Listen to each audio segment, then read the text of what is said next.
Welcome to the Lost and Home podcast. My name is Scott. I'm Jeremiah. And we are back for yet another week and a new interview. This week we have Andy Mitton on the show, and we'll get into a little bit more about who he is and what he's done in just a moment. But Yes. Jared, before we get into that, let's get the Prime update for the week. Well, you want something from my primies? I really wish you wouldn't call them primies. My primies, though. Sounds horrible. Guess what? They're primies now. I don't care if you people out there like it or Scott likes it. You are my primies. You got these math geeks out in America right now and across the entire world who listen to this show. Yes, they do. Who are now like, guess what? I'm a primey, and they weren't getting laid to begin with. Guess what? Getting laid less. Really? Because they're now the primies? Because I send them all shirts. They're getting laid primes. In only prime numbers, and not even the good ones. They're all good ones, though. Oh, so, what about this week's? How good is it? Well, this one, the prime factorization for 236. Oh, that's so even. Who cares about that? Well, it's 2 times 2 times 59, bitches. Anyway. We like to call that a mezzanine prime, meaning we look down on people who don't like it from the mezzanine. Ooh, I like that. I like that. Like you took like a real mathematical thing that could have sounded like people like, oh, it's a mezzanine prime. Because I was talking about like Paleo prime and all these crazy things last week. Okay, cool. You stack them up, I knock them down, then I piss on them and kick them around, and then make a bad joke about it. So here's the thing. So we have talked about interviews all month, and we do have an amazing one for you today, which is Andy Mitton, who is going to blow your mind because we've already talked to him. And but before that, I want to also mention that. Okay, we've also mentioned having Lloyd Kaufman on, which we did not have. We had a half interview on. Yeah, we're still working on rescheduling. Are still working on rescheduling that, so that is still coming up. That's probably going to be more of a November thing. Also, the man that plays Michael Myers himself, James Jude Courtney, absolutely, is going to be coming in probably either, I would guess, November. Well, it's hard to tell because we're also scheduling. Best case scenario, best case scenario next week. Yeah, which actually would still be our November 1st show. Yeah, well. Yes. So, November. So, anyway. We also want to make sure people head over to our Patreon, patreon.com/lostathome. Yes. We've been adding a lot of content this Halloween month over there. We've been doing Horror in the Globe, which is our... Horror around the globe. Yeah, whatever. I said it because you can do the acronym HAG. Have you not noticed that yet? Yeah, no, you texted me earlier about Hag, and it confused the hell out of me. Like, we're doing Hag stories today? What kind of ghost is that? Horror around the globe, yes. So we're taking stories around the universe and the globe.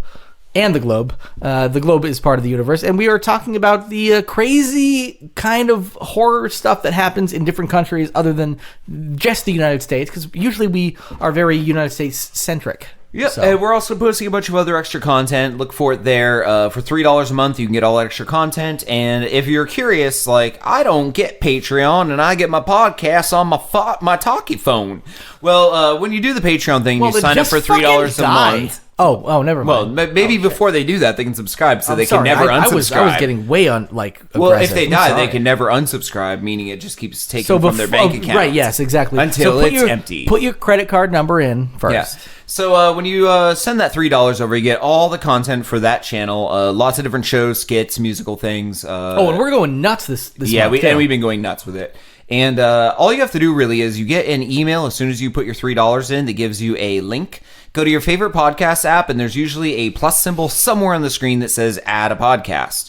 What you do is you add that RSS feed into that line, basically just cut and paste, and suddenly it appears every time we put up a new bit, and it just shows up in your podcast thread just like any other show. Yeah, and here's the thing. I'm going to break the fourth wall here and note that we have already interviewed Andy before we're talking to you, and we already know that we're cutting probably a good 10 minutes out of the regular show you're about to hear that will only be available on Patreon because we are, because we just want to make if you're listening on your standard podcast app, you're going to hear the whole thing. But we know we have a lot of internet radio listeners too on the 2 radio networks that we're on, and those run for 1 hour exactly. So this is definitely going to go over for you guys.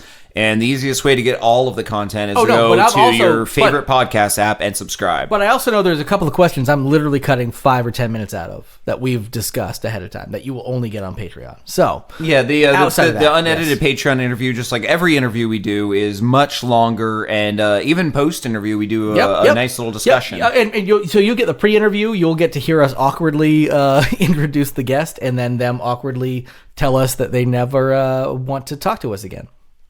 And you will get that with Andy on Patreon. None of that is true. None of that. And but you want to get them hanging on, so they'll go and spend the $3 on the Patreon. Well, there's some interesting stuff that you're not going to hear in the edited interview. So definitely make sure to go over to Patreon. You'll get that unedited interview. You will get our horror around the globe. You will get. We're going to do a quick recording at some point here of our Halloween picks. We're going to try to get that up well before Halloween. Hopefully. That's right. Yeah.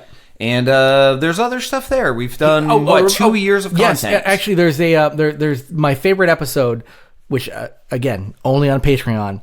We interviewed Tom Cruise, and he admitted that he has raped everybody on the planet, and that is a Patreon exclusive from Lost at Home, ladies and gentlemen. $3 a month, you can get the biggest fucking thing to ever. Scott, save me. Go to Patreon and prove us wrong. Make liars out of Jer. I don't know where you're going with this, but you will definitely get your money's worth for just $3. Okay, so, besides that, we do have Andy Mitton on the show. Andy has a good connection with our show, which is the #1 podcast in Vermont. And he has recently released a movie that is based in Vermont and shot in Vermont, that called The Witch in the Window, that is streaming exclusively on Shudder. If you do not have Shudder and you call yourself a horror fan, you're lying, because you need Shudder in order to be a horror fan. Now, Jared, what films has Andy done? So anyway, YellowBrickRoad, which you can find on Screambox and a couple of other streaming services if you want. That is a great movie. Actually, the most recent one I've seen of his is actually that, because I caught up on that one. We Go On was exclusively streaming on Shudder when it came out. You can find that on Shudder as well, or you can stream that on iTunes and whatnot. But Witch in the Window. The Witch in the Window is the one that is most recently streaming exclusively on Shudder, that just popped up October 18th, that you need to watch. It has been declared by Bloody Disgusting, Dread Central, some of the biggest horror blogs and the horror people on the planet have testified to the beauty of this movie, and so now is Lost at Home podcast. We throw our bones behind this movie. And not only that, we're gonna let Andy Mitton talk about his bones behind this movie. So without further ado, here is our interview with Andy Mitton. Welcome to the show, Andy. It's nice having you on. Yeah, thanks so much for having me, guys. No, we greatly appreciate it. Being Vermonters, we had a little bit of a special interest in your work. You had a film that came out very recently that we saw on Shudder. The Witch in the Window, and we both loved it, and that was filmed here in Vermont. Before we get a lot into your background, I would actually like to ask real quick, where was that filmed? It was in Middlebury, just sort of right off campus, basically. The college had bought this house. It's called the Blair House. Which is kind of apropos. The college bought it maybe a few years before we shot, from this old eccentric couple who had died in that house. Ooh. And it was kind of this house that already had kind of rumors, and it's the sort of house that like students would sneak in and have keggers on Saturday nights and dare themselves to go in. And the college wasn't doing anything with it, so they let us have it. So we kind of formed a production plan around that. And I took all my key designers out of Los Angeles and brought everyone to Vermont. Very nice. Now, we're definitely going to loop back to this project and talk a little bit more about your films, but this seems like a nice segue into starting at the beginning, a little bit about how you got into this career and your connections to Vermont. Middlebury, I believe from what I've heard, you went to college there? I did, yeah, class of 2001. There's a whole bunch of us who I've worked with over the years who have kind of stuck together from Middlebury. So yeah, I was the class of 2001 there. I was a theater major. I studied in the film department, but my way in has always been through theater. But going back before that, as like a child and an adolescent, horror movies were always the plan. They were always my first love, and I grew up thinking that what I was learning in theater and what I was seeing, what I was loving in horror, that there would be a good marriage there if I could get right with the sort of emphasis that gets placed in theater on character and story. So I sort of, we it was a bunch of us worked together in Vermont, and then right out of school, we came out to Los Angeles, and I started a theater company there, and also started working in post-production. I'm an audio post-production guy as well as a composer. So I was sort of doing theater and post-production through my 20s until the idea for Yellow Brick Road struck when I was 28, which was the first movie I made with my co-writer, co-director, Jesse Holland at the time. And that was a whole bunch of us from Middlebury, not knowing what we were doing, begging for money, going out into the woods in New Hampshire and making something crazy. So crazy it became this polarizing thing that people either loved or hated, which is a pretty good deal for your first movie. It's because no one walks out thinking of their grocery list, right? Everyone, it's like every Netflix review is either like a big hug or a death threat. So it was an interesting way to start a career for Jesse and I both. But that's what sort of kicked it off. And we ended up in LA with managers and agents and not knowing what to do with them and making all sorts of bad decisions before we got around to making our second movie, We Go On. And since then, what's funny about me is I sort of have this side career in musical theater. I write music and lyrics for musicals. I've done a few shows out of the Kennedy Center. So I left Los Angeles to come back and focus on that because I just felt a little lost. And it's funny, it took leaving Los Angeles to kind of restart my career with this movie. I have completely taken your question and rambled the hell on. I apologize. That's good, and we actually appreciate that. But I am glad you actually had a good segue into my next question, which was actually specifically about. I was going to bring up your co-director, co-writer Jesse Holland. You made your first couple of bits, include and actually a short as well, or a segment for an anthology as well. With him, and The Witch in the Window was your first feature-length solo directorial effort, and I'm just kind of curious what adjustments you had to make moving from a two-person shop to just yourself. It was a lot to do with communication, I guess, first and foremost. I think the challenge of co-directing is making it so everyone feels like they only have to communicate with one of you to get their point across, and so it's up to you to be like one person, so everyone doesn't have to feel like they have to talk to two people to get their point across. So I think things streamlined a little bit more, but certainly the workload got heavier. Yeah. And I missed my buddy. He was on the other coast. But in the end, it was good for me. I felt I needed to get my feet under me. That Jesse and I, although we are still very close friends and full-throated supporters of one another, we were interested in different avenues, I think, and different stories. And I had sort of branched off to be the screenwriter. I was the sole screenwriter on our second movie. And I was, starting to pile up scripts that I wanted to make.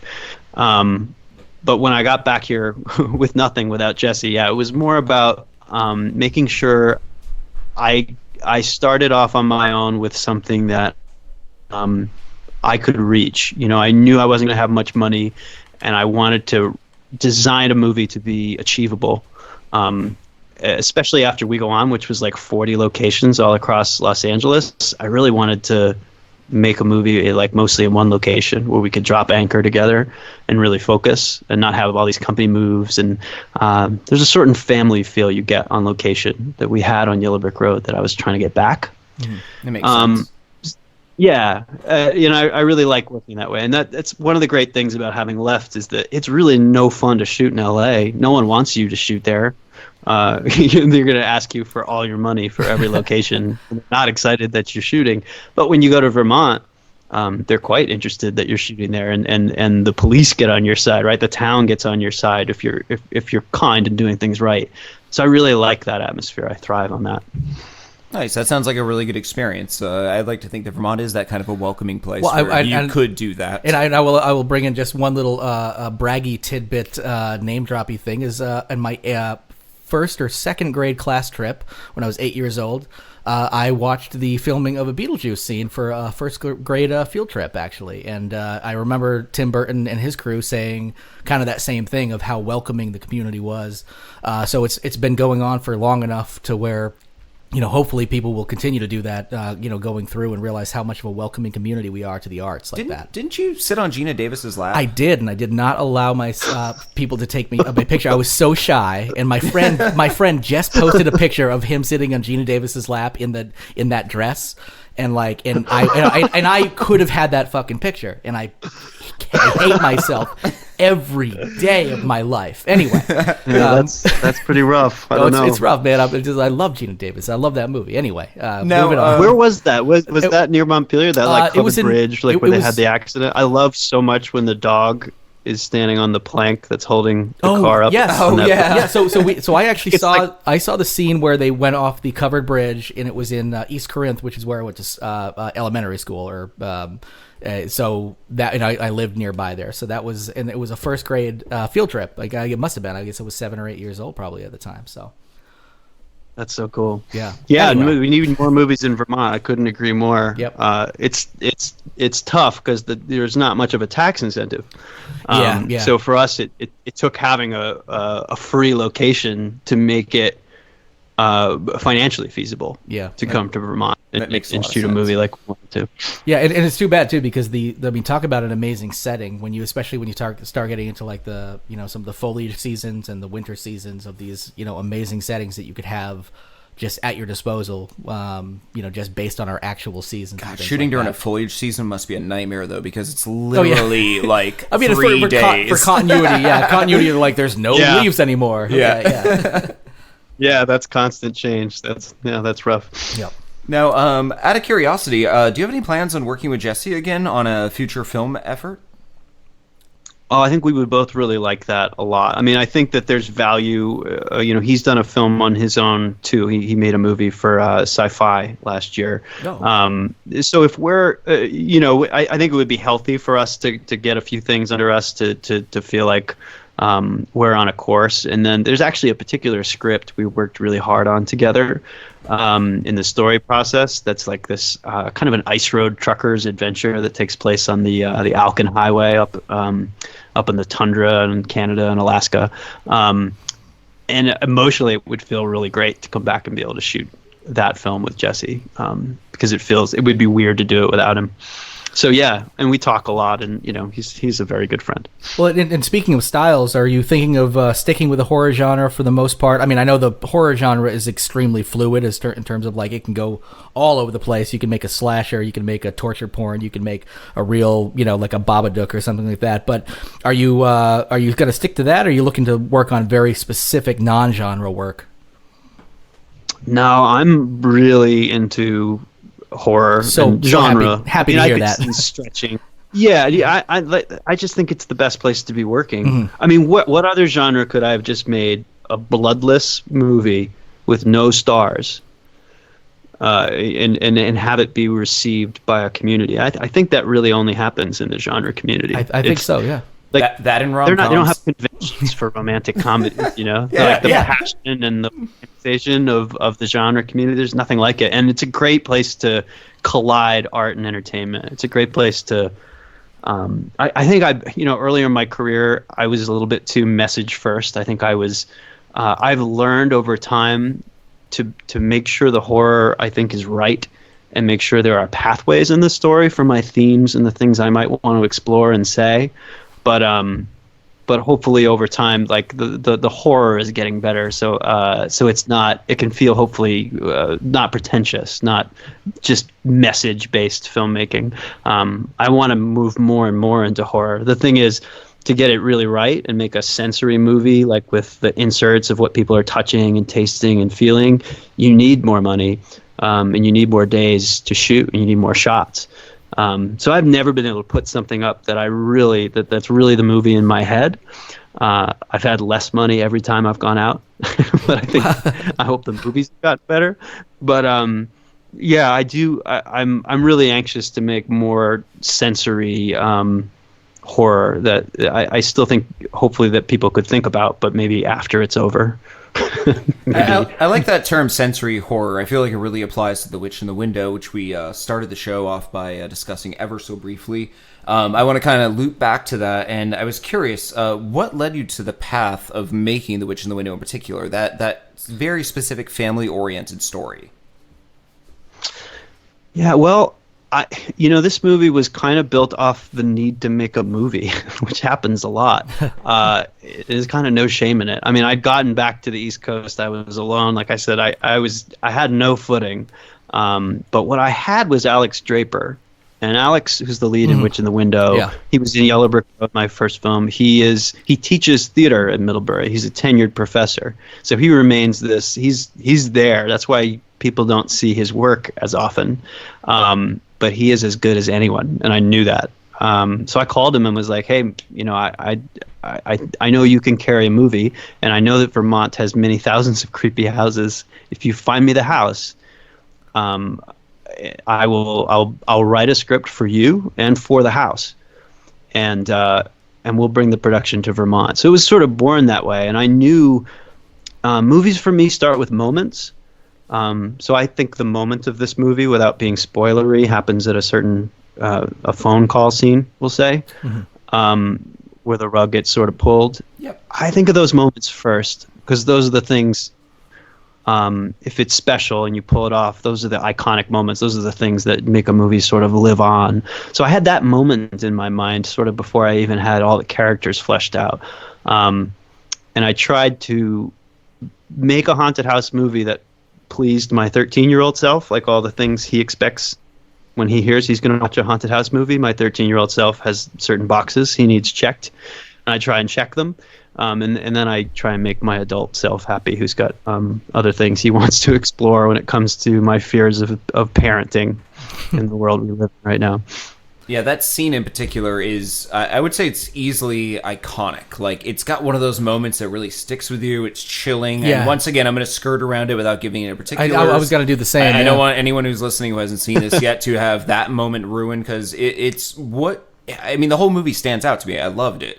But that moment, the one we're all alluding to, yeah, and which is terrible when nobody's seen the movie. But like, you have to see the movie just for this one scene, if for nothing else, and you'll enjoy everything else. But like, that one scene really did get me it to was where chilling. The breath got sucked out of me when I saw it, because I was not expecting it. But it's not a pandering twist either. It's not like you're just trying to copy an M. Night Shyamalan twist. It's not even. I wouldn't even call it a twist. It was just a moment that really was just, it's so central to the movie that we're talking about, and in more ways so than one, it's chilling, almost literally it chilling. almost is kind of central. It's not in the third act. Yeah, and well, and not quite, right?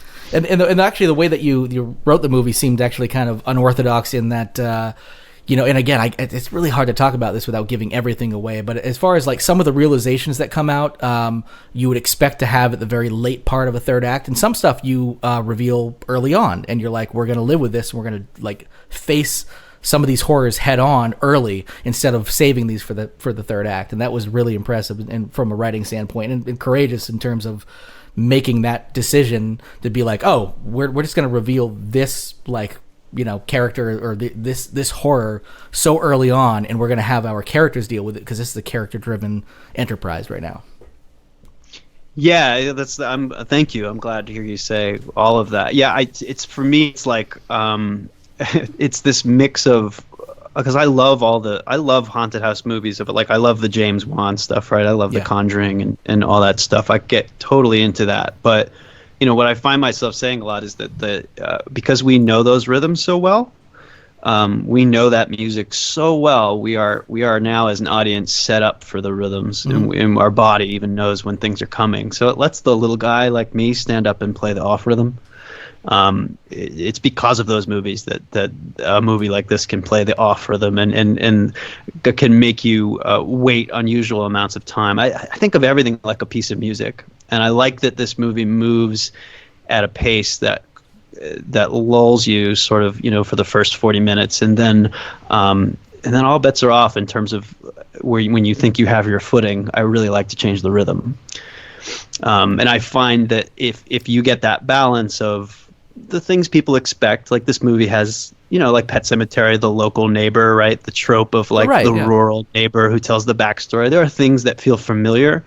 And I think if there are enough of those, then you can get away with surprising, and it doesn't feel, hopefully for the sake of surprise, that the story moments are earned. In that particular scene you're talking about, Shudder, actually, I was talking to Sam Zimmerman at Shudder, and I don't know if he was him that coined it, but I know they're calling that the emotional jump scare.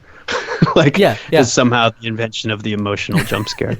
It totally, no, absolutely. And I mean, and it was just the way that everything played out was, I mean, and I'm actually glad you mentioned like the rhythm of everything like that, because I hadn't actually thought about it as musically, which is funny because as a musician I would normally think about that, but as the imagery as music. And it was funny too because one of the earlier questions I had that you've already answered, which was you're listed as a composer, and I was curious if you actually had a background in that, and or whether or not you developed that because of this. But I am actually curious about your background as a composer, because that seems to be a really important part to movies in general, and you have some of these people who can do both really well. And the movies We Go On, you were a composer on, and this one you were a composer, The Witch of the Window. And then you think about people like John Carpenter, who do both, who can actually take their vision in both cases. I'm curious how you were able to marry the two of those, your love for composition and your love for the visual composition together in these movies. Well, I'm very skeptical of myself as a composer. I'm comfortable working in musical theater. When I was in LA, I had a rock band, for a lot of years. We just, we were kind of we weren't that ambitious. We would quietly play on the strip. And I've been writing songs on the piano and the guitar since I was young, but it wasn't ever like a career thing for me. It was more like a diary. It was just something I did. That I enjoyed, that kept me in balance, and so I never played for anyone more than my friends or who was around. And then people who got into my music later on, would roped me into doing musicals, which I didn't think I'd be able to do. So the idea of scoring instrumentally was pretty new. I'd done a lot of plays, and it's funny, when you score a play, it's gone when you're done. It lives for like 2 weekends and the music is gone. So before we made Witch in the Window, I scored a play, just this regional play, and something that became eventually the main theme for the movie happened in that process. And I kind of knew as I was writing it that it belonged in the movie. So I hired myself on both these movies because I felt I could do it. We Go On was more a synthetic kind of Trent Reznor, Atticus Rossi sort of world. And this was going to be more, this has a bed of that. This has a synthy sort of bed because I know I'm not going to afford to get like an 80-piece orchestra in a room. So I feel like if you have a synthetic bed, you can get away with your home studio approach. But it's because I had that theme, and when we were shooting the movie, we knew the theme, and I would play it for my DP, Justin Kane, who's amazing. And so it was in my head. But in post, I almost fired myself a couple times. I would just meet. I have so many musical heroes and people I want to work with that I don't plan on scoring all my movies. I'll score them when I'm the right hire. But I don't imagine that's going to be very often. Whereas as an editor, I feel like I don't know how other directors don't edit, because to me it just feels like completing my thought. And I don't have to be the final edit. I'm not in that position where I can go around demanding final cut. But I can say I want to complete my thought. And then we can all talk. That makes a lot of sense. I'm actually a Kevin Smith fan, and I listen to some of his podcasts, and he talks a lot about directing and how he used to edit all of his films, and he pretty much mirrored exactly your sentiments. He was like, I made this, I want to see it through. Yeah, and I don't get how, I understand that too. Like, I don't get how you would have that vision in your head, and I understand, like, trusting some professionals to help you out with it, but I also think the reason there's so many director's cuts out there because they leave it, and then they get something like, oh, God, no, and then they just go make their own own cut of it. Whereas I think if you can actually work in coordination with, a collaboration with other editors that actually really can, help synthesize your vision all together, you can actually make something pretty pure to your vision while also making something really technical as well. Yeah, I totally agree. I mean, you have to stay collaborative. The more hats you wear, the more collaborative you have to be. Yeah. I actually think that being a solo director, even though I wore more hats for this was my most collaborative process because I was so scared of being in that vacuum where I would lose sight of what I was doing. So I was constantly turning to my producer, Richard King, or I was editing things so people could see them, like the scene we're talking about, the phone call scene. There, I was very stubborn about hanging on a certain 2-shot for as long as I could, but we did get other coverage, and I did show it to people to make sure they could see why I was going the direction I was going. So more and more as I go on, although you could define me as an auteur for all that I do, I don't think of myself that way. I don't make movies for me. I make movies for my audience. If it just works for me but no one else, like, well, I'm just being a dick at that point and spending money. Like I feel like at this point I don't take everything too seriously, but I test. We make questionnaires, we ask questions, we make sure that things are clear, especially in these stories where I'm usually trying to walk a line between giving enough information to satisfy, but leaving a veil over certain things because it's scarier to me. Well, I think there's something too where sometimes people can be a little too cocky in their vision, and I'm not saying like people with a pure vision shouldn't like see it out, but like sometimes people underestimate the power of taking feedback and things like that. And when you're still willing to be like, at the end of the day, if it's good, it's good. Like, that's the way I always look at it. Like, so if you create something that you would still watch as you and you appreciate it, to me, that's still good. Even if you took other people's feedback, like, that's even better if you could take that and make it something you wouldn't even know you would make otherwise. And I think, like, that's a sign of a lot of, like, there are definitely some visionaries who are, staunch in their vision. They will never talk to anybody. But I think for the most part, you'll see the greats listen to other people, and they understand good collaborative approaches, and they will actually take everybody's insight and know which ones to dismiss and which ones to incorporate.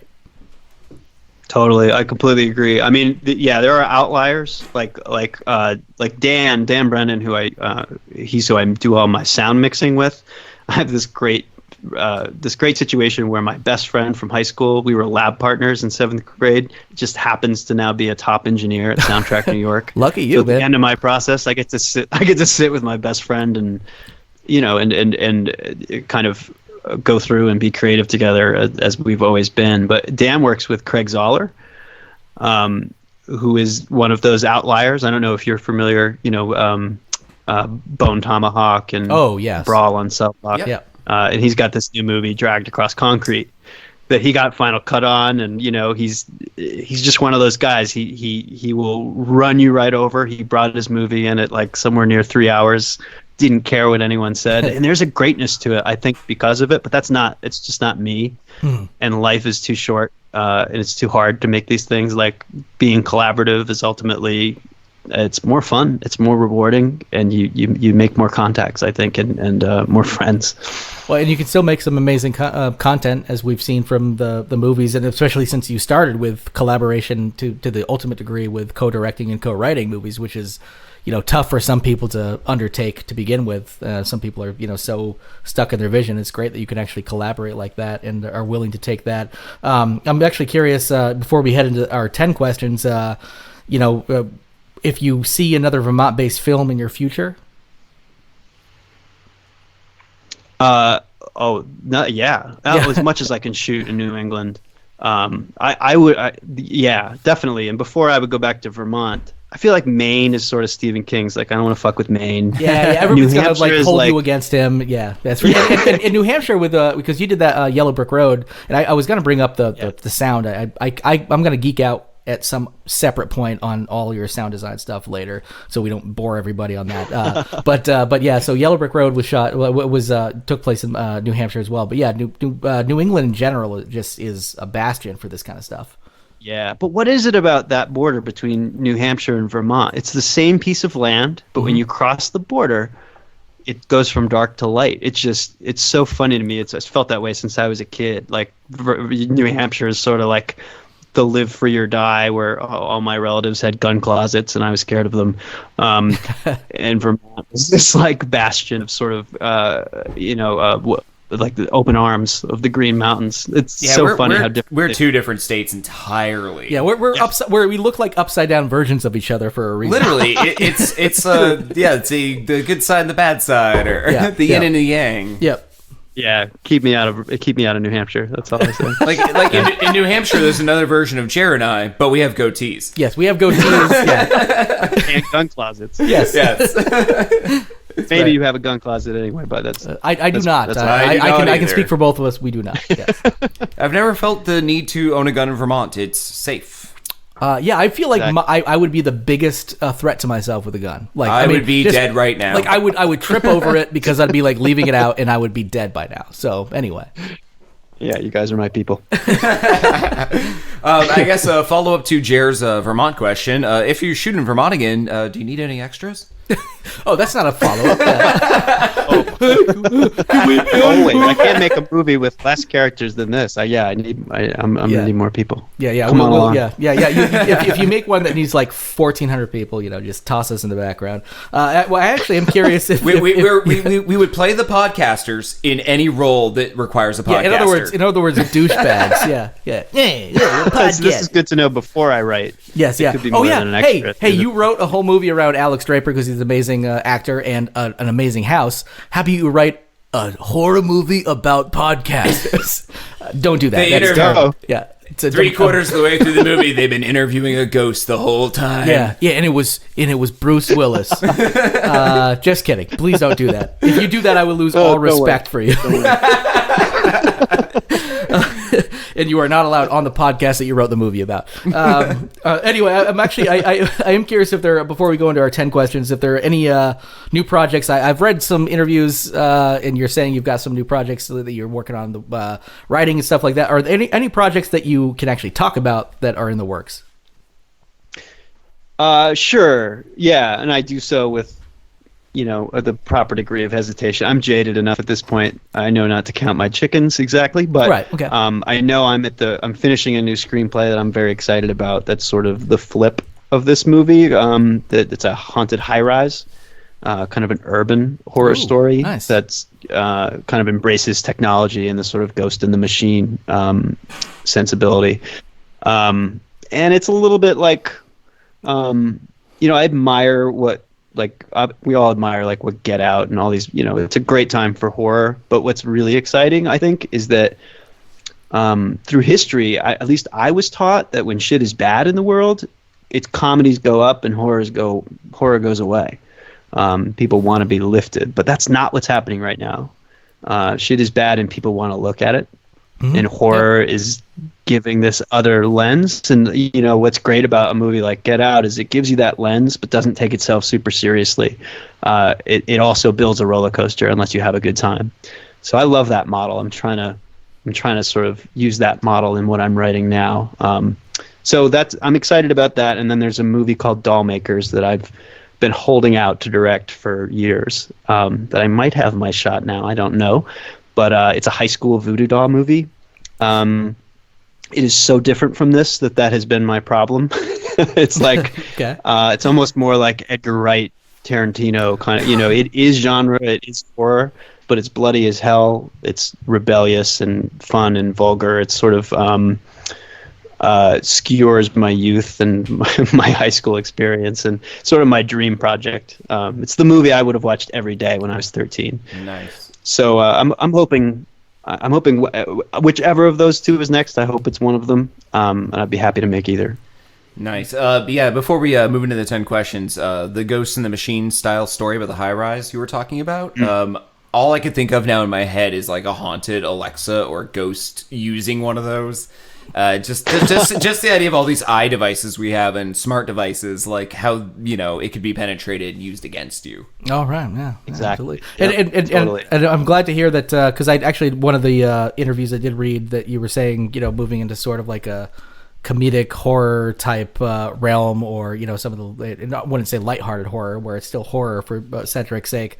Just hearing that you're still thinking about moving into that realm is actually really comforting to know that, because we're really big fans of that genre in general, but also like comedy and horror, as we all know, have a lot of things in common. So I think if you're good at one, you could be good at both. So I like seeing when they're a little bit mashed up. So yeah, that's cool. Yeah, totally. And it's something that I've valued in both We Go On and this movie. I think I find audiences are surprised by the amount of comedy that's actually hidden in small ways in these movies, which is just, for me, it's successful. If it's successful at all, it's because the characters are the ones with the sense of humor, not the writer. You don't feel like someone's making jokes at you. You just feel like you're watching characters who have a gallows sense of humor about things, and you get to laugh with them. That's a sensitive balance too, because as a writer, you have to realize you're writing for the characters. You're not just writing yourself into the characters. So you have to realize when people say these things, and honestly, almost everybody I know has a sense of humor and will make light in any dark situation. So it's really important to kind of bring that into that without also making something seem like a parody and all of a sudden you can't be scared. I think about the old later Nightmare on Elm Streets, where suddenly he was just a pun machine, where there wasn't anything scary about Freddy anymore. But in the early ones, he could still do that and jab it a little bit at you while still being absolutely terrifying. And it was just totally beautiful writing in that case. That was the point of Freddy. That's why it was this. I'm still shocked that when the Platinum Dunes made their reboot, that they embraced the sex crimes element of Freddy. I was like, well, way to go for the least fun angle on the most fun franchise. No matter what we do in this film, we need to keep the pedophilia in here. Statistics would show that pedophilia sells for some reason. I don't know. Fuck it. That's that. It is a laugh riot. Yeah, exactly. That'll get people in their seats. Just.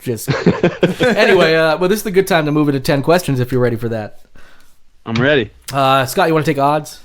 Sure. The first one's kind of a softball. We ask this to every single guest we have, kind of a barometer, and we also like comparing everyone's answers. It's just kind of a fun side game for us.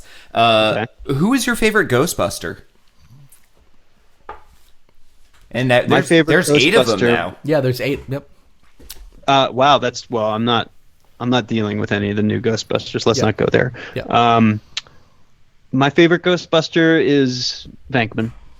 Oh, very good. Yeah, that's good. I've been a Spangler man myself, but it's a good way to go. Yeah, but Venkman has my favorite line, which is "Back off, man! I'm a scientist," which is one of the best lines ever written in any script ever. Also, nobody steps on a church in my town. That's true. Which is funny because, oh my God, there's so much. Great line. The onions that you could peel. Oh my God, the comedy onions and that. Anyway, what was your favorite Halloween costume as a kid? Another little softball here. My favorite Halloween costume as a kid was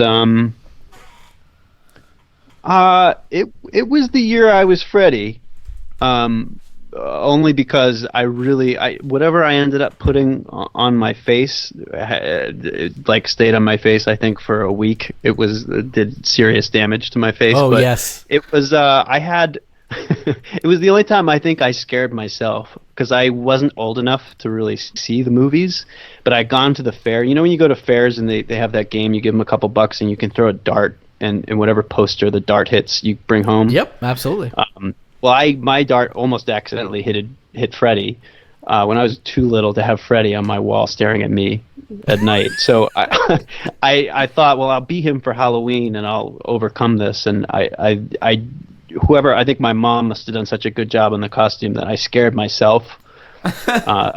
Nice. So I think if you can scare yourself at a young age with your own Halloween costume, that'll win. That's funny too, because I remember being Freddy a couple years, and year 2 and beyond, I was only wearing the glove, because the first year I bought some over-the-counter face stuff, and it pretty much burned me. Like it was Exactly. it was before it was before they could actually like they had any regulations that you're like, hey, put it on your face, dum dum, and you just like put this plastic on your face and like and then light a match to it and it'll make it look good, and my mom brought me out. It's like, why are you screaming? And I was like, no reason. I'm Freddy Krueger. It was tested on animals before you, and they're like, look, they're squealing in delight. Yeah, exactly. Yeah. But then I kept the glove and I went as Freddy with just the glove for a while and the sweater. So I appreciate that. All right, number 3. Earlier we talked very little about comedy, but we did bring it up. What's your favorite comedy film? My favorite comedy film is. Well, I kind of got to separate. Is it cheating to separate dark comedy? I just think of them so differently. You do you. We can take both. Yep. You know what? I'll choose. I'll commit. I'm going to say After Hours. Martin Scorsese in the 80s. You guys know that one? Oh my god, I'm trying to bring it to memory. No, I don't think so. Who's the lead? Griffin Dunn. No. No, I don't think I've ever seen that. Are you guys going to put this on your list? In my top no, 5 it's of all got time. it's I'm on our actually list writing right it now. into the show notes right now. Yeah. No, you're gonna love it. It's funny people don't know it. He made 2 comedies quietly in the 80s, The King of Comedy, with De Niro and Jerry Lewis. Yeah, and I remember that one. And this movie After Hours. And it's one of these movies, kind of like Blind Date or something, that tumbles out over the course of one night. That events just sort of pile up. It's got Rosanna Arquette and John Hurd, Cheech and Chong are running around that movie. God, how do I not know this movie? Yeah, I'm a little confused Scorsese, myself. right? Well, I believe me, you're going to enjoy it. No, thank you. Well, it's a dark comedy. If I have to go completely light, straight comedy, I'm going to take Spinal Tap. Well, that's amazing. Yeah, that's great. Yeah. But yeah, I'm just glad to know that I've come out of this with at least a dark comedy to watch after this. It's going to be amazing. Agreed. I feel kind of stupid because I feel like I'm learned as far as films go. We both think we're like movie geeks, and then we just heard about a movie we've never seen. Yeah, and now we're gonna cut that fucking question out. Like, we're not gonna let our listeners know. We're gonna like replace it with, yes, I know what you're talking about. That scene where, and we're gonna watch it tonight and like know everything about the movie. Read the Wikipedia article about it. Anyway, do it. I'll never tell. Okay, it's gonna end with do it. I'll never tell, and everybody will know. Anyway, number 4, if there's a parallel universe where your existing movies are actually directed by another director that exists now, who do you hope is directing these movies? Kind of a bandwagon answer, but man, the Coen brothers, of course. Really? Awesome. I always think about like what would horror movies be like if the Coen brothers directed them, and that's sort of how I try and design my shots, honestly. How would some of the shots in, Witch in the Window, Yellow Brick Road, We Go On, like change if the Coen brothers would they change, or were you trying to like? I'm guessing a different score. They will tell you exactly how they'd change. Exactly, they might. They're friends with Alex, so they will probably see this movie. I'm not going to think about that. Okay. You should. I think they would just get better and more expensive, the shots. But the reason that sort of inspires me in making horror movies is a question you get a lot is like, what horror movies were you referencing with your shot design and your blocking and everything? And I'm never doing that. If anything, what I admire about the Coen brothers, or like, my very favorite movies, like Boogie Nights is is in my top 3. Oh yeah, I've seen Boogie Nights. P.T. Anderson is amazing. Yeah.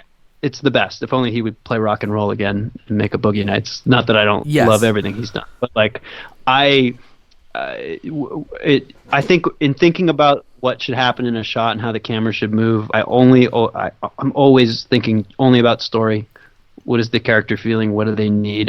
Whereas too often in horror movies, it's like the camera creeping up on something. It's just shot design becomes a way to tell you how to be scared, the same way that too much score or too much bass drone can cue you, can actually ruin tension.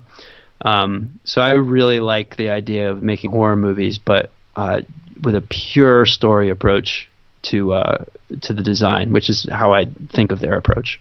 Well, and I think about that when you think about when I was talking about the fluidity of horror movies, is the thing that I love about it is that you can like there's a horror element that makes you maybe scared or feel something or like unsettled, but for the most part, the way it's shot and things like that, you take all these elements from drama and the timing of comedy and all this kind of stuff that you can and the camera angles from all these other elements that can actually make the movie to make you scared or make you feel a certain way.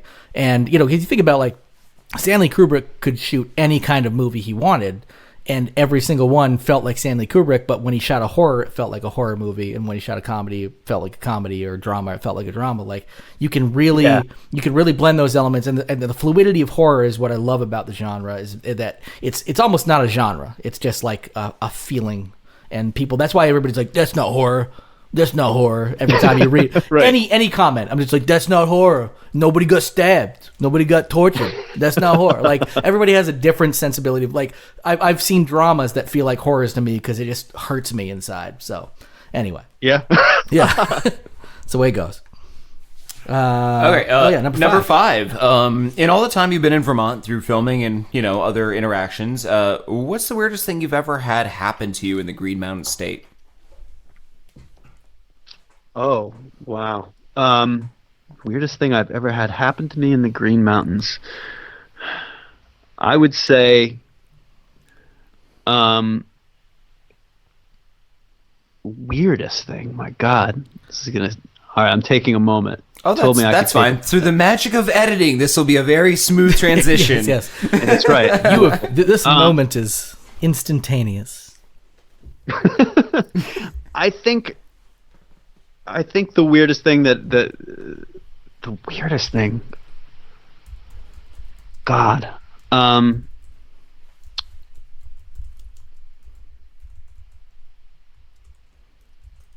just failing you. Oh no, it's fine. Like I said, we can edit this. You could say the most interesting thing. Yeah, we can switch it around. Do you want me to start the question over again?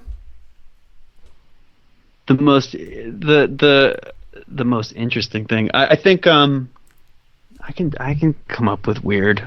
Interesting should be the same as weird, right? This is going to be fun for the Patreon listeners. Talking about a mushroom trip or something. By the way, that's fine too. Yeah. Just be by like, the way, yeah. since we're editing out what we're saying right now, we take the interviews unedited and put them on Patreon for people who are willing to pay to hear all the flubs. yeah. So this is for you listeners who are paying. You like this, guys? This is good, right? Yeah. This is beautiful.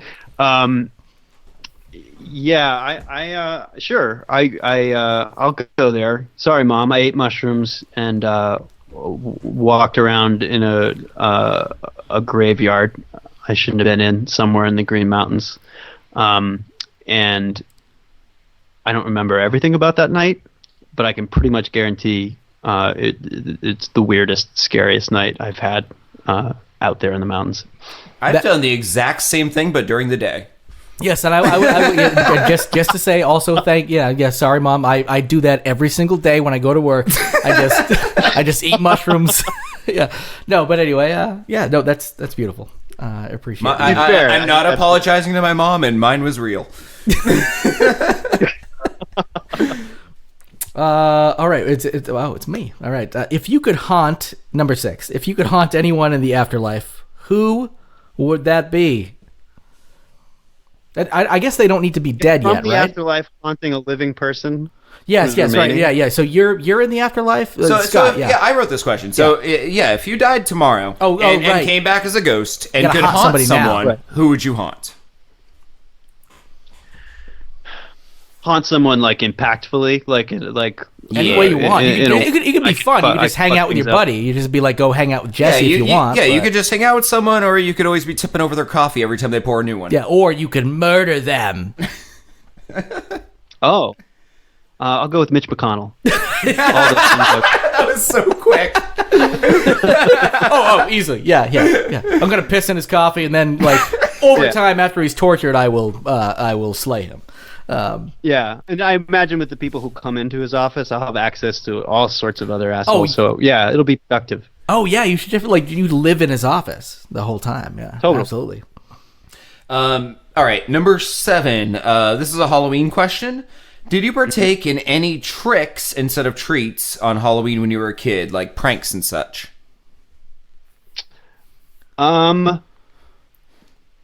No, I was too much of a coward outwardly. I stuck to treats, but inside my house, when it came to my older sister, she got all of it because I felt very comfortable there. So I would constantly, especially on Halloween, I think it's a very simple thing, but this was big for my sister. She was a really big fan of Oreo cookies. And I took the Oreos and I scraped the cream out and put toothpaste where the cream was. Nice. And it's a simple trick, but It's a a good result. Yeah, that's a classic. With It's all- a good one. with It's all a good, it's a good younger brother trick. With all the new flavors of Oreos that come out like every day, I can't believe that's not a flavor that Yeah, you yeah, just yeah. buy in the store at this point. They had watermelon for a while. Yeah. They had watermelon Oreos. Yes, and why? Who wanted that? Nobody. Nobody. No. You could have been like an entrepreneur, just been like, no, I was just testing out my new flavor. Colgate Oreos. And Gets your teeth clean as you dirty them? yeah, exactly. Yeah. Oh my God. It could have, instead of people giving raisins out, they would have given that shit out. Oh, it would have been amazing. All right. Anyway, number 8. If you were absolutely forced to reboot an old horror movie or horror franchise, what would you choose? Reboots are the rage. Everybody's rebooting everything nowadays. Or soft rebooting. Don't just shut up. Soft rebooting. Soft it could rebooting's be a where you like singular reboot movie. like at number 2. What's that, Andy? Sorry. It could be a singular movie, not Yes, necessarily. yeah. A Now, franchise. like for instance, like Suspiria is coming out, and it's one of my favorite horror movies of all time. I'm actually still looking forward to the Luca version of Suspiria. Sure. You know, so there's an Evil Dead. I absolutely love that reboot, but there are a lot of terrible ones as I believe well. I was told to shut up, stop motioning at me. So yeah, so it could be a single movie franchise, anything you want. Well, I think they too often make the ones that were done really well the first time. I think you Suspiria. should do the ones that weren't done right. Agreed. So I would go for The Running Man. Ooh, Yes, yeah. nice. Well, which I loved as a Because kid, and I watched later, it's and I was not like, even close ugh. to the book. In fact, it's the opposite of the book. Yeah. Because the point of The Running Man is it's sort of this everyman, like it could be any one of us who gets in this situation where you have to do this futuristic game show. Instead, it's Arnold Schwarzenegger, who is the least the accessible, least protagonist everyman. you could put. Yeah, it's the no man. The least everyman, Yeah. exactly. The furthest from me you can get. And it's just, everything about the book and what's amazing about that book, none of it is in the movie. And it's a book that belongs. It's a movie that belongs in the world we live in right now. It's just, believe me, I've inquired. Okay. And there's like a right situation. It's not impossible, but like. Oh, especially with Stephen King that is blowing my up right now. dream reboot. Well, yeah, 'cause I appreciate that, because I think that so many of those times I'm like, oh, why are you redoing this amazing movie? And I'm willing to watch the new Suspiria. It's literally more than 1 hour longer than the old one, but Dario Argento did it so fucking well and so different that I'm really excited about it. This isn't horror, but they're already about to reboot Pirates of the Caribbean. Are they going to reboot a movie in the middle of rebooting a movie? I feel like in like the next movie reboot, in the middle, they're going to be like, sorry, start over. And they're just going to I'm just saying, like, we live in an age where things aren't even allowed. Like, those were successful. Like, Yes, they weren't half bad for what they are. So Okay, that's- why are we jumping so quick to redo that when there's like you said, Running Man, perfect example of something that could be redone. something that was like, that has a great story and a great potential that was not quite done right because of like the hype at the time, that could totally be done right now. But all right. Yeah, totally. Yeah, I don't know how these decisions, like the Cabin Fever decision, like what the. That was like Like, not how even did- an like, old 10 movie. years after- And it was a good. I liked. Let's Cabin do a Fever. shot for shot yeah. 10 years later. It's like, it's not Psycho. Yes, yeah. I can at least appreciate sort of Psycho. Be like, oh, you're copying Hitchcock. Like, oh, we got this Eli Roth movie. Except, remember the old Hitchcock black and white one where he masturbated and you could hear it loudly?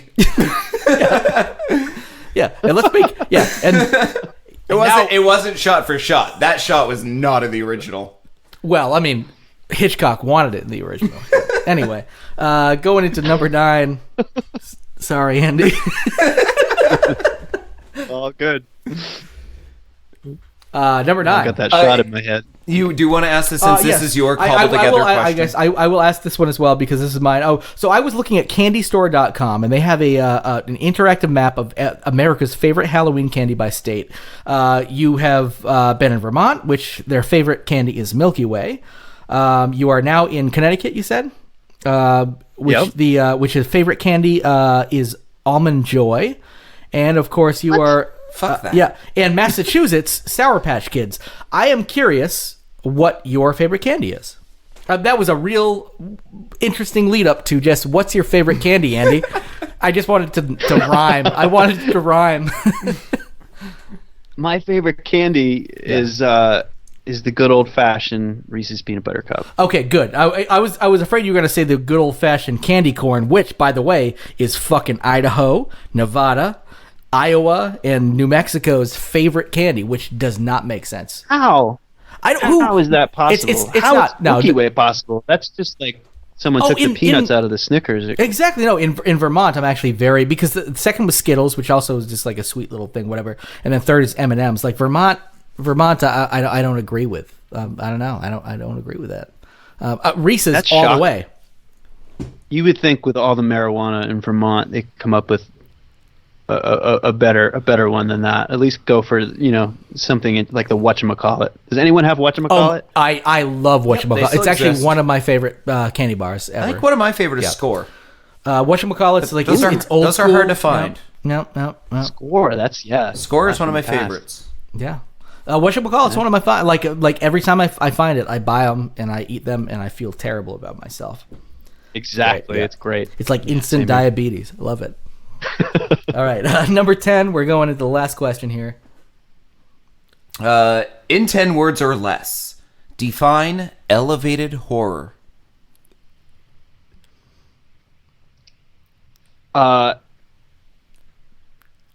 Nonsense. That's Thank nonsense. you. Thank you. I think it's nonsense. By the way, this was actually technically my question as well, and Scott was like, "Why are you asking this?" I'm like, I read it I was like a professional. Yes, I was like, without knowing why. No. I'm glad that it's being talked about. I'm actually, Yes. I don't get like it doesn't irk me. It's exciting to be like when I get to be in that conversation and someone would mention Yes. one of my movies in that. Believe me, that gives me nothing but a good feeling. But it seems to imply that horror other horror movies, suddenly- yes.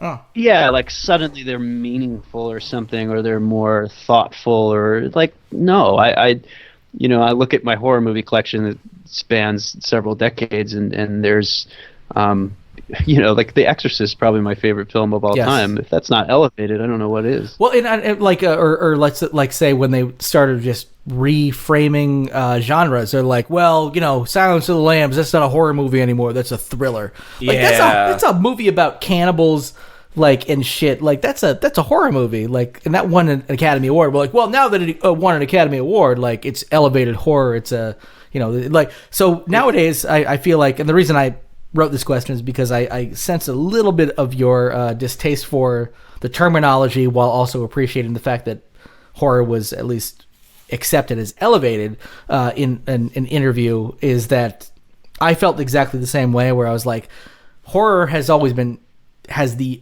ability to be elevated. It's just that when they've done it in the past, nowadays people have to accept Get Out's a horror movie. You have just given an Oscar to a horror movie. Like, you can't just call it a thriller. You can't just call Jaws, a thriller. You've got to realize they're a horror movie now. So elevated horror, Silence of the Babadook. Lambs was a horror movie. Exactly, and so elevated horror now is anyway. So I specifically threw that question as just to like I don't know, poke the bear a little bit, I guess. But No, I like it. I like being able to I think it has more to do with what's making money. I think the reason it has a term is because it's making money again. And you got Hereditary and all these movies out there. Quiet Place, even like something Babadook. like it was like a Babadook, It Follows, The Witch. All these movies have opened doors, have made it easier for me to like start an LLC and find investors for something like Witch in the Window. Yes. So I'm really glad that. I don't think it's the movies that are elevated. I think these are movies that people have always been making that are now being elevated by the fact they're making money. Well, and there's just different distribution mechanisms that allow it to happen. For instance, you and Shudder and a lot of these like other places where you can go, like Netflix and Shudder and Amazon, where you can actually get some of this stuff produced and distributed, where you might not have that in Fantasia and all these other festivals that are blowing up, that allow you to get this stuff out into the open and make people realize that you can make these beautiful movies on a small budget and that are like genuine good drama movies that just happen to have this horrific element to it. Like, they're horror movies. Sorry, like that's the genre they belong in. Yeah. But it is important for people to know. I mean, when people ask me, about, being aspiring filmmakers or what they should do, the first thing I always say is if you're into it as a fan, if you can stomach it, work in horror. Yes. It just makes a ton of sense. And like you said, it's so fluid. There's so many avenues. There's really not a ceiling on what defines it. And it has a bottom line reaction that there's this hungry, passionate, amazingly warm and smart fan base. And if they respond, it will drive itself through all these websites. It's like, the energy of the fan base drives the movies forward. In addition, again, like you're saying, to all these festivals, these amazing, it's amazing to be on the circuit. Like, we've been on the circuit with these other movies that are wonderful, and the community that happens on the way. You're just not going to find it in the same way working in other genres, and those other genres are going to demand that you have stars and all sorts of things that you shouldn't have to have. Absolutely. And I really appreciate that sentiment, and that that speaks to what Scott and I have thought about in terms of horror, and hopefully all our listeners are thinking about in the same way. Once again, Andy, we really want to thank you for being on the show and answering all these serious and sometimes nonsensical questions. Absolutely. Thank you so much. No, it was so much fun. You guys are the best. These are some of the best questions I've had the chance to answer, and it's just felt like nothing but having fun for an hour. We really appreciate that, especially being close Vermonters and New Englanders as we are. So anyway, catch anything that you can find of Andy's anywhere, but of course we go on and Witch in the Window on Shudder. Witch in the Window is exclusively on Shudder right now, so you got to check that out. I believe Yellow Brick Road is still on Netflix. Yellow Brick Road right now you can catch on Screambox, I believe. Oh, okay, it's moved. Yes. It's moved. But Yellow Brick Road is also amazing. But look for anything he does. Check it out. Also, Bloody Disgusting and all these other Dread Centrals have talked about you being the director to watch, that you are going to be going on and doing these amazing things. So just look for him doing amazing things. And Andy, once again, thank you for being on the show and talking to us. Thank you very much. Thank you guys so much for having me. Be well. Thank you very much, Andy Ben, for doing that. I know you already heard us thank him on air, but we just want to make sure when he's listening back to this that he truly hears how much we appreciated that interview. Yes. That was amazing. We have thanked him thousands of times now. I can't thank him enough. That was actually really, really, really fun. I thanked him 3 times. That's enough. Well, we're done then with that. Just kidding. I'm just kidding. I can't thank him enough. I was going to say, thank you, everyone who's listened to this extra long episode of the podcast. We hope you come back next week. We are hoping with timing and scheduling on our side that we get James Jude Courtney, the new Mike Myers from the new Halloween movie, on the show this week, coming up. If we don't, look for him the week after. We're still in the process of scheduling. And then, of course, Lloyd Kaufman soon after that. I was going to say, I actually can't lock down a date with James Jude Courtney until early in the week, probably 4 days from now. Oh, you think he's busy because he had he's in the movie? That is literally the reason. I've been texting with him, and he was like, it turns out he's like, I'm dead tired. He didn't say that. I wish the fuck he did. If he did, I would not. I would have shit and come at the same time. Sorry, Andy. If you're still listening. How many times did we say sorry, Andy, to that? We apologized to him during the interview, I'm sorry, bud. Because he was a great interview. Well, it's because he took our level of humor very well. I feel like he's got that good New England, laid back, lackadaisical humor, just fucking roll with the punches, man. Let's do it. Anyway, we're going to get James Jude Courtney to talk about his Michael Myers role, and we're going to get Lloyd Kaufman and for later anyone on, just to talk, because he's just going to talk. That's the way he does it. And for anyone who's been missing the normal show where we talk about horror stories, we pull web droppings or spider web droppings for October. We do that crazy over at Patreon. Yeah, all you really need to do is go to patreon.com/lostandhome, and you can actually find what basically is our normal show there for this month because of all the interviews. We hope you enjoy the interviews. We worked really hard to get all these fine folks in line and scheduled.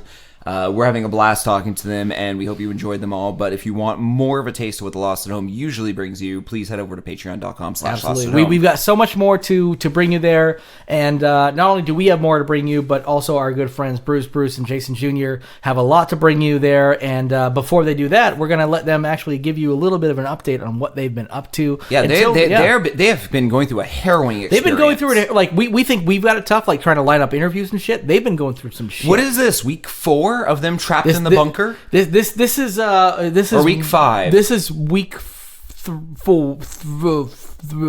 This You're is the one of the prime number guy, and you can't count to 5. This is one of the weeks where they are. This is week 4. This is week 4. So this is week 4, and this is them determining. I don't know. We don't. We're about to find out. We are playing this. They just we got this off the what are they called? The internet. Well, those machines on the streets of New York. We tapped into them. Yeah. We pulled them out from the internet, and now we have the newest communique. Exactly. So I hope you appreciate what we have to offer you and what Bruce, and Jason Jr. have to say. Besides Until that, then, get lost.